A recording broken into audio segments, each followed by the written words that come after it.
안녕하세요. 블록패치의 다니엘입니다. 오늘 하루 잘 보내고 계신가요, 여러분? 요새 날씨가 너무 추워져가지고 정말 패딩을 입고 다니는데도 밖에 돌아다니지 못하겠습니다. 아무튼 이번 시간에는 제가 백조 이야기들을 좀 해보고 싶고요. 거기에 하인리 법칙, 그리고 마지막으로 미중 무역 전쟁에 대해서 좀 이야기를 해보려고 합니다. 우선 백조들이라고 하니까 좀 생소하시죠? 근데 어떤 백조냐? 자, 화이트 스완, 블랙 스완, 그리고 그레이 스완에 대해서 이야기를 해보려고 합니다. 먼저 화이트 스완을 쳐볼까요? 화이트 스완, 여기 보면은 자, 이렇게 나와 있어요. 화이트 스완이 뭐냐? 이게 다 경제학 용어인데요. 과거의 경험에 의해 충분히 예상되는 위기임에도 불구하고 적절한 대응책을 마련하지 못하고 있는 상황을 일컫는 경제 용어라고 합니다. 누가 이 용어를 처음 사용을 했냐면요. 미국 뉴욕대학교의 누리엘 루비니, 발음이 좀 어렵네요. 누리엘 루비니 교수의 2011년 저서, 지금 2018년이니까 7년 전에 나왔어요. 위기의 경제학, 크라이시스 이코노믹스에서 처음 사용되면서 알려진 용어입니다. 이게 바로 화이트 스완이고요. 중앙은행하고 그리고 한 정부가 통화를 계속 유통시키든지 아니면은 뭐 금리를 인상하든지 이러한 여러 가지 정책에 따르는 경제적인 법칙들이 있잖아요. 이러한 법칙들에 의해서 어떠한 사건이 일어날 것을 충분히 예측할 수도 있는데 위기들이 발생한 경우에 이제 이 화이트 스완이라고 이야기를 하고요. 블랙 스완도 있어요. 블랙 스완. 자, 두 번째는 블랙 스완입니다. 블랙 스완 쳐봤는데요. 지직백과 여기 있다. 보세요. 도저히 일어날 것 같지 않은 일이 일어나는 것을 얘기하는 것으로 월가 투자 전문가인 나심 니콜라스 탈레브가 그에 져서 여기서는 이번에 검은 백조, 더 블랙 스완을 통해서 서브프라임 모기지 사태를 예언하면서 두루 쓰였던 그런 단어인데요. 어떻게 볼 수 있을까요? 블랙 스완은 도저히 일어날 것 같지 않은 일이 일어나는 건데요. 예를 들면 그런 거예요. 9.11 테러처럼 갑자기 테러 세력들이 비행기 2대를 가지고 테러를 자행한다든지 이런 사건들은 사실 예기치 못한 것이잖아요. 그러한 예기치 못한 사건들을 가지고 이제 블랙 스완이라고 하고요. 여기 보시면 화이트 스완 예제에서 보면 아까 이 루비니 교수의 주장이 아직까지 검증된 바가 없다고 이렇게 말을 하고 있네요. 대부분의 경제학자들은 2008년 글로벌 금융위기를 예측 가능했던 위기로 보지 않고 있어 의견이 엇갈린다. 그러면은 대부분의 경제학자들은 지금 2008년에 왔던 그 금융위기를 이 블랙스완이라고 말을 하고 있는 거고요. 그리고 또 다른 백조가 하나 있습니다. 그건 바로 이제 회색 백조예요. 그레이 스완이에요. 그레이 스완. 그레이 스완은 뭐냐면 이미 알려진 악재이나 대처 방안이 모호해서 위험 요인이 계속 존재하는 상태를 가리키는 경제 용어예요. 이런 악재는 분명 미리 알려졌는데 대처 방안이 모호했던 거예요. 그렇기 때문에 그 위험 요인이 존재하는 상태를 그레이 스완이라고 한다. 근데 이 그레이 스완을 이야기할 때는 하나가 더 붙어요. 뭐냐면은 하인리 법칙. 하인리 법칙이요. 보세요. 하인리 법칙은 뭐냐면은 대형 사고가 발생하기 전에 그와 관련된 수많은 경미한 사고와 징후들이 반드시 존재한다는 것을 밝힌 법칙이다 라고 하는 거예요. 사실 그 많은 기업들에서 뭐 워크숍 같은 데 가면은 강사분들을 많이 초청해 가지고 어떤 강연들을 시행하는데요. 그때 많이 나오는 용어예요. 하인리의 법칙 같은 경우에는. 왜냐? 기업들 같은 경우에는 사실 기업 규모가 커지다 보면 조그만한 그 실수들을 전체에서 모니터링 할 수가 없어요. 그렇기 때문에 이러한 경미한 사고들이 계속 발생을 하다가 보면은 언젠가 큰 사고가 터진다 라는 것을 말하는 게 바로 이 하인리 법칙인데요. 그러면은 우리가 한번 그래프를 한번 봐볼게요. 한번 이런 경제학 용어들을 우리는 한번 암호화폐와 관련해서 이야기를 해보고 싶어요. BTC, USD.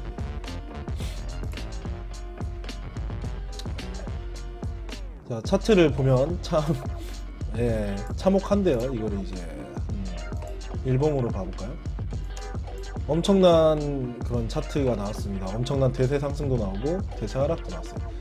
그러면은 화이트 스완부터 한번 봐볼까요? 과거의 경험에 의해 충분히 예상되는 위기임에도 불구하고 적절한 대응책을 마련하지 못하고 있는 상황. 과거에 어떤 일들이 나왔었냐? 과거에 어떤 일들이 있었냐? 여기 보시면은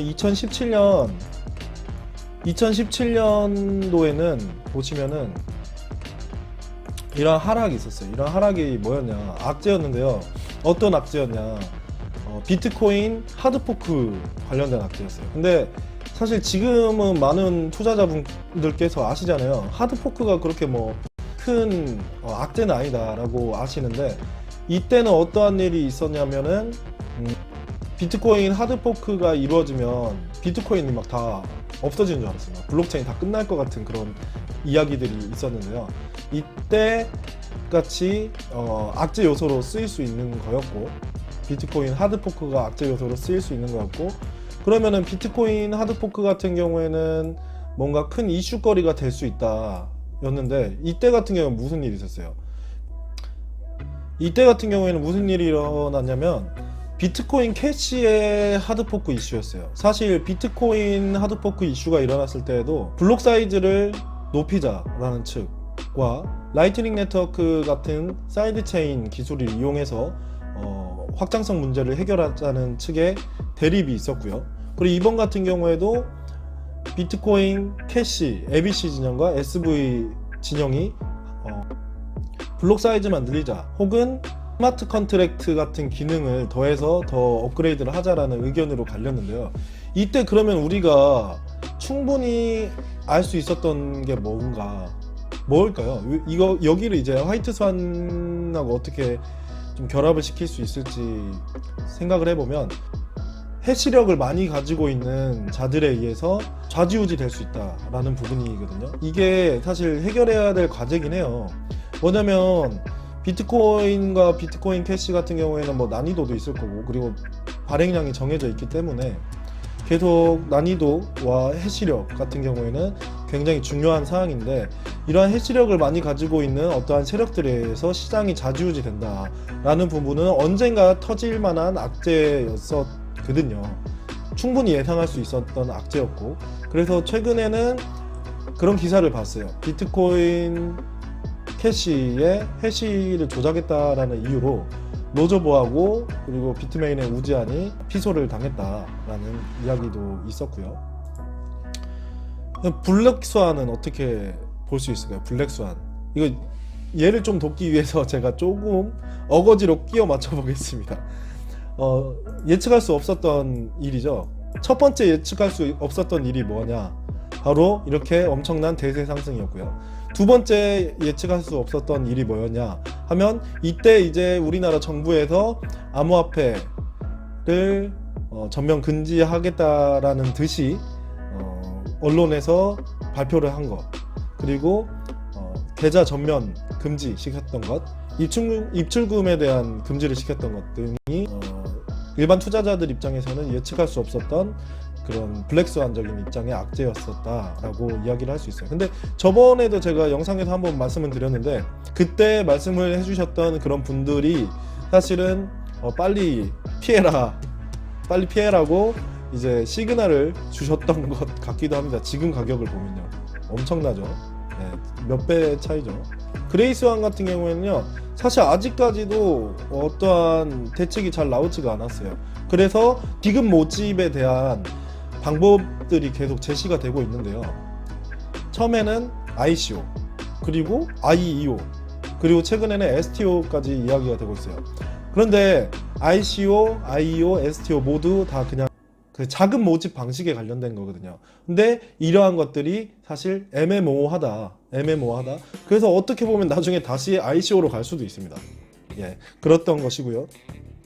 최근에 공구방에서 공동구매방에서 자금을 모집했던 어떠한 사람이 자금 모집 후에 그 돈들을 여러 군데로 좀 빼돌리고 자살을 한 사건이 있었어요. 사실 이러한 일들은 최근에만 불거진 것이 아니었어요. 예전부터 암호화폐를 이용해서 사기를 치고 다녔던 사람들이 굉장히 많았었는데요.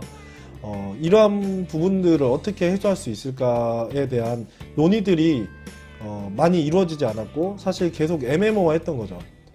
계속 불거졌던 사건인데 이번에서야 좀 크게 터지기 시작한 것 같아요. 어떤 피해자들이 모인 방이 있는데 그 방에서는 보니까 추정 몇십 분 혹은 기자님들께서 이러한 사건들을 파헤치기 위해서 여러 제보를 받고 계셨는데요.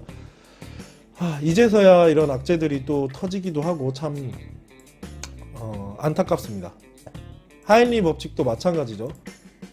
이런 자금 모집과 관련된 방안에서 많은 문제들이 조금 일어나다 보니 이제 큰 문제들이 일어나게 됐고요.